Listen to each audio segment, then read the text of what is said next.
Hello, my female friends. Welcome. Today, I'm going to talk about the difference between solo travel and single travel. Single is when you're looking to mingle. Solo travel is what I do. You can be married, happily married, and your husband doesn't want to go on trips with you, and so you go solo. There is usually no interest or context for finding a partner or someone to date or even someone to hook up with. That's not what this is about. This is about seeing the world and not being hampered by the fact that you don't have anyone that wants to go on this particular trip with you. Travel can also be hard on friendships. I have had experiences that have not been great where I've traveled with a friend and they were very needy, very clingy. I couldn't get a second to myself. And as an introvert, I now know that I need to set expectations if I'm going with a friend of I'm going to need a few hours every day on my own. So how I solve that is say you are welcome to go with me, but I'm going to need my own room or stateroom if I'm going on a cruise, and we will meet up when we find things that we want to do together. I'm happy to have dinner, but this is going to be my trip and you get to have your trip and we'll intersect when things work out. I actually love solo travel. It's hard to explain why. I think part of it is I live solo, so I'm used to it. And part of it is that I am a very slow traveler. I usually do one thing a day. If I were in Paris and I were to go to the Rodin Museum, I would then spend the rest of my day in that area, puttering around, wandering. I love to wander. And I don't want someone who's going to say, now we need to go to the Louvre and the Central Pompidou and do the double-decker bus. No, I don't want that kind of experience. I want to wander. I like slow mornings. So what I do is I book a lot of walking tours. There are places like Get Your Guide, Viator, Airbnb Experiences has some really unique tours, and they usually last 2 to 4 hours. Sometimes they'll go the whole day, but I'm only committing myself usually to 2 hours. And sometimes I've made great connections in that group, and then we've gone out to lunch and we've done some other things. And sometimes it's all couples and families and they don't want to interact outside their bubble, and that's totally fine. I don't go in there with any expectations, but I do get the vibe of the city in a different way on a walking tour.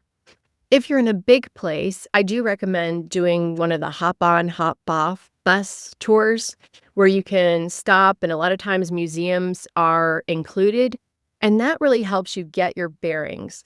A smaller place, a walking tour is perfect. Now, if you go to a large place like I did, Buenos Aires, I did the hop on hop. My goodness, that town is like Charlotte, North Carolina. It is just spread right on out. But then couple that with a walking tour and of a neighborhood, and you really feel like you've gotten to know the place. And that's what I love. I want to be in a place. I want to immerse myself. And that is not how a lot of people travel.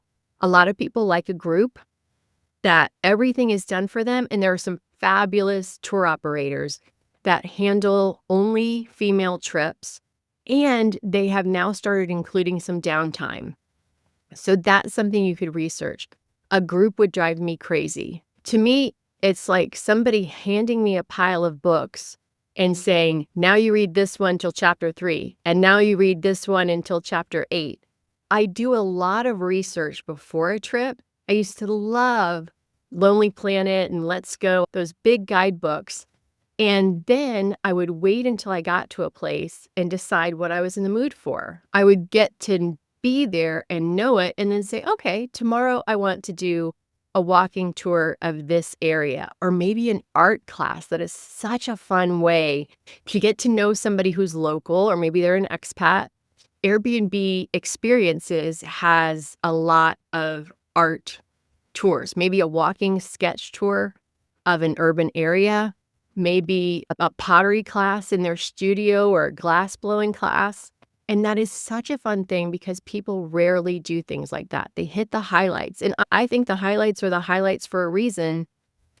necessarily want to just do a trip that's all based on the highlights. I want to dive deep. My maiden name was Caro, and I can remember wandering one day in Paris when I was 20, just wandering this neighborhood, and there was a psychotherapist that had the last name of Caro, and I just don't see my name pop up that often. And I can remember taking a picture of that and feeling like I had this connection that I would have never found otherwise. So think about what's pulling you towards solo travel.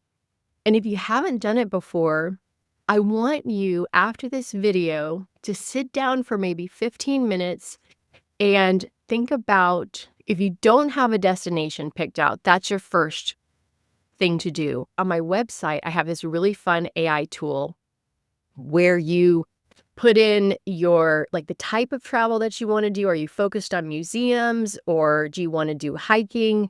Where you're traveling from, the time of year you want to travel, your general idea of location, like Asia. I wouldn't recommend that as a first time destination, but your area that you want to go to, and then it comes up with 3 different ideas that fit your budget, your time of year. So go to solofia.com/dreams and you will have so much fun with that tool. It's AI, so you have to definitely plan as a human along with it. It's not perfect, and maybe you've heard really bad things about Lisbon and it spits out Lisbon. I was in Lisbon in January and I absolutely adored it, but you have to take what it outputs with a grain of salt. So use that dreams guide and then tell me in the comments what your next step is and what your dream destination is. And let's work on this together and let's get you actually going. If you're a total novice to this, I recommend staying in your own country for the first trip. I'm close to Charleston, so that's very easy for me to get to. I don't have to put much planning into it, although it's a very expensive city, but it's wonderful for walking and taking photography. Another thing that I like to do is I like to have a quest. Maybe it's finding the best, I might say, I want to find the best fish sandwich in Perdido Key or something like that. Some of my overarching quests are pictures of unusual things. I spent a couple months in Mexico one winter and I took some really cool photos, and one of them was of a manhole cover that had some moss and fern growing out of it.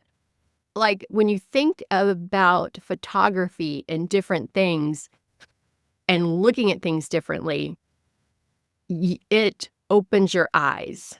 And so if you have a dog, consider doing a road trip with your dog. I actually took my dog Louie on that trip to Mexico for 2 months. It was very easy to get the paperwork that I needed to get him in the country. There was no quarantine period. And I just had so much fun. I stayed in Playa del Carmen where I could walk everywhere. And he just loved it. I would take him to listen to live music in an open air place with me. We had so much fun. And dogs are also a great conversation starter. Okay, so go to solofia.com/dreams, put in your destination, what your budget is. The way you can, if you like this video, the way you can give me a tip is to like and subscribe. YouTube values us on how many likes and subscribes we have, and that's a super easy way for you to help my business. Thank you so much.